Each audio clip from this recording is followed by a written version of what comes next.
Hi all, welcome to One Pitch Catch. The first semi-final of the Women's World Cup starts day after tomorrow, England versus South Africa. It's going to be a pretty intriguing game, especially in the context of the uh, bad thrashing that South Africa received earlier in the tournament. They were like 69 all out or something like that. The second semi-final is on Thursday. That's India versus Australia currently look pretty much unbeatable. Actually, Australia and England have been really dominant. Australia beat England, so these have been the two standout teams. South Africa are not too far behind. India have been a little bit off course, and finally they got things together in time for the New Zealand match. They batted pretty well. They got some good starts, and then they also got some early wickets while the chase was on. The fielding still is a little iffy. Uh, Quite a few missed catches, run out chances, etc. And the other bad news that they have to deal with for the semi-final and possibly beyond if they move on is that Pratika Rawal is ruled out due to the ankle injury that she sustained while fielding against Bangladesh. But Ganesh, what have you seen around a India's chances and how menacing are Australia? Australia, I mean, like we spoke about, India should not be playing Asia Cup in men's. In men's, I think Oh, Australia like should that. not be, should not even be playing this World Cup, or probably all other teams should play. They win and meet Australia. And also one other thing, I hope in India is the only team who's not beaten any of the other three semi-final teams. They've lost to the other three Oh, okay. semi-finalists. Okay. So that is also a little haunting to look at because they've been Yeah. they've they've not been, well, let's be honest, they've not been as good as we all expected them to be Correct. throughout this World Cup, the India team. Yeah. I definitely expected them being home conditions and the way they the previous series, they how The they had lead up, played, right? laid up and all that. I expected them to be a much more better. Say losing to Australia is still okay. The I think England and South Africa, I expected them to beat them. So that is a little alarming. So having lost to all the three semi-finalists, so that's going to be a little haunting. And like now losing Pratika in the crucial semi-final stage, and all that has to be a little. And also they made some team changes in the Bangladesh game in the last Yeah. game with Richa Ghosh not keeping, and they brought in Radha Yadav who did well.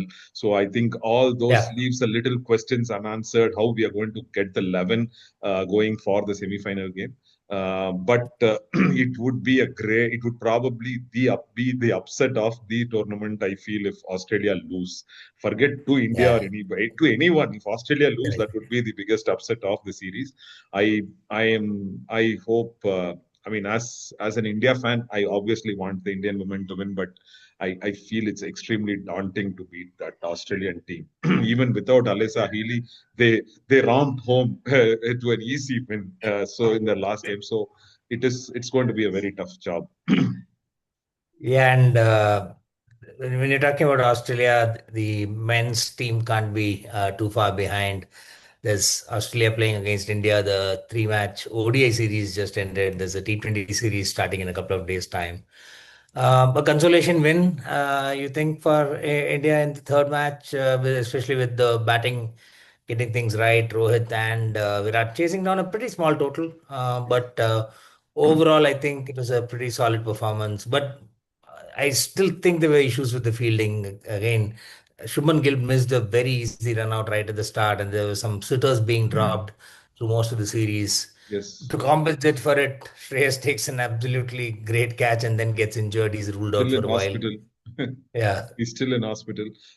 So, I mean, that was a splendid catch. All credit to that. But yes, overall, the fielding has not been up to the mark. I mean, there were very easy sitters that were dropped, even in the second game, that could have probably would have changed the score yeah. line of the series. Siraj dropped one. Yeah, Siraj dropped one. Aksar dropped one. Siraj was the easier one, of course. Yes, I think yes, it was a consolation win to start with, and more than the win, Rohit and Virat getting into runs is a huge boost for India. I feel. I mean, because there were a lot of question marks around them. I personally Yeah. don't think there should not be any question marks. Shouldn't have been any question marks around Rohit, especially because the last time he played for us before this, he won the Champions Trophy as captain. I have already told here, but I did not agree with removing him as the ODI captain, which kind of showed, I think, because Rohit played very well. The first game was a rain-affected game. It Yeah. was there were 10 start stops in between. That was a very difficult game. So let's not decide anything by that game. But the next game was also a tough wicket. He batted out the tough overs initially and then got to 70 plus. And of course, the third game was 120. I mean, no point talking about it. He was very good. He was the old self. I felt he is extremely selfless. A lot of people talk about selfless batting, and there is always questions about subcontinent batsmen not being Yeah. Yeah. selfless. Okay, but I think Rohit is broken that mold. Always in the last 5 years, this is only his second 100, and also only the second time he's batted 100 balls in an ODI game. The previous time they told was I'm told that it was in the 2023 England Mm. World Cup game when the entire team failed and he had to Yeah. bat all Correct. alone and score 80 plus and get to a respectable score of only 220, which we easily won Yeah. eventually. But I think he completely he wanted to change the way India looked at white ball batting. He was the one. He said, "I will go out and do what the team needs Yeah. to do." So in that bargain, I think he would have probably missed about 10, 12 ODI hundreds because Quite. Yeah. Sure. when he changed that template, he was probably scoring ODI hundreds for fun. Every time, any Yeah. Yeah. series, he would score two ODI hundreds at one point of time. So I think it was extremely good batting. But I don't know how this is going to pose challenges for India leading to the 2027 World Cup. These two could be, one would be 40, one would be almost knocking at 40. So I don't know what is the selectors and Gumby going to decide about that. And I mean, leave aside the batting, I still feel Gill as a captain was found wanting overall. I feel in Mm. this, though it is very early days of just three ODIs, which is again why I insisted that Rohit could have been captain. He could have been groomed under. He could have been made Mm. vice captain, like he's vice captain in T20s, and Yeah. then Yeah. groomed under Rohit, because Rohit has proved to be a great leader overall in IPL and also in for Indian team. So I think that was a great opportunity missed. I feel if he's going to be captain, he needs to get. He was. I don't know if he's captain, he's not getting the team that he wants to play. I think Kuldeep not Yeah. playing the first two games. I don't think it was the right choice made by the management. And then the captain doesn't have a say, then that's not the right person to be the captain. And Harshit Yeah. There Rana, seems to be this whole fixation with bowlers who can bat and things like that. It's just the normal. I think it's the current line of thinking ever since Gautam started yeah, as that coach. is there. But the moment Axar is batting extremely well, Axar has become a top order batsman. By Yeah. himself, he can be a top order batsman. But the moment he bats so well, he's not given bowling. He bowls only 6 overs in the third ODI. So I think they are making bowlers into batsmen. So Kuldeep is very confused. I think if I improve my batting, I won't get my 10 overs quota. Maybe that's his plan for not. At least I'll get 10 overs whenever you play me. Yeah, that's. I don't know why Aksar did not bowl his entire quota. Aksar and Siraj in the last game. Yeah. Aksar bowled splendidly well. I mean, at the end of the day, everybody talks only about the Rohit and Virat innings and we're forgetting about the small slip-ups that we Correct. could have avoided in the first innings when Yeah. Australia batted, I feel. Um, Kuldeep Correct. should play more games all the time. I mean, even if he's taken for a 6 or 4 in an ODI game, there is always a wicket around the corner. There is most of the True. I mean, like I read a meme saying the batsmen find it very hard to pick Kuldeep. The same thing, Gambhir also finds it very hard to pick Kuldeep in the 11. So, Yeah. so that's I think that these are things that can be fixed in the if we have to win the 2027 World Cup, Jaga.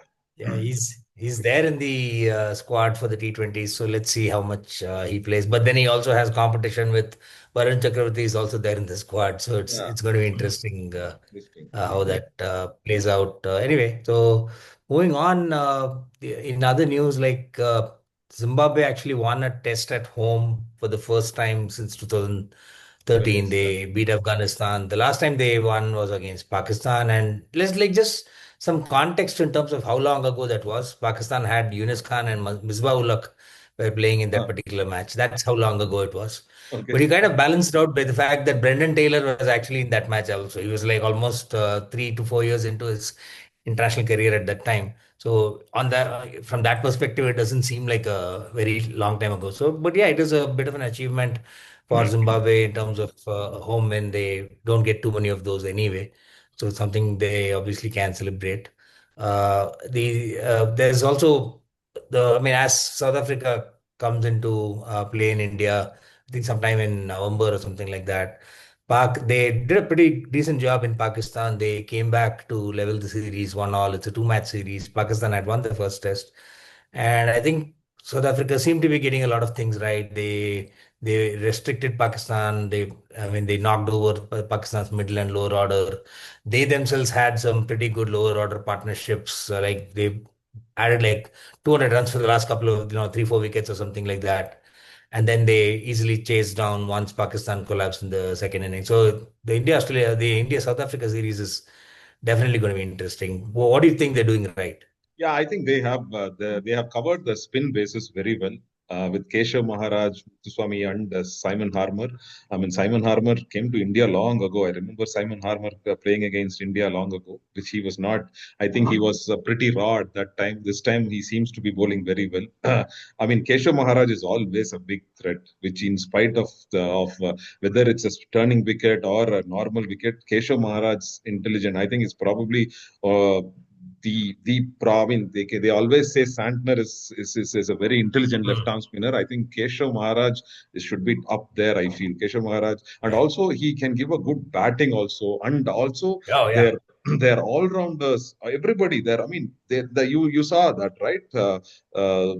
Kagiso Rabada was batting number 11 when they got those 100 and Yeah, partnership in yeah. for the last wicket. So, which means they have depth in their batting, which is helping them.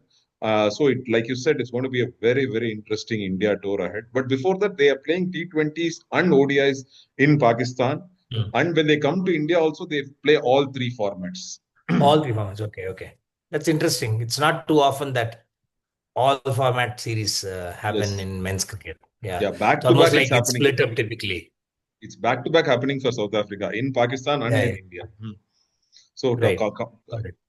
talking of coming to Asia and playing back all three formats, West Indies have come to India. I mean, come to a subcontinent and have lost in all three formats to three different oppositions.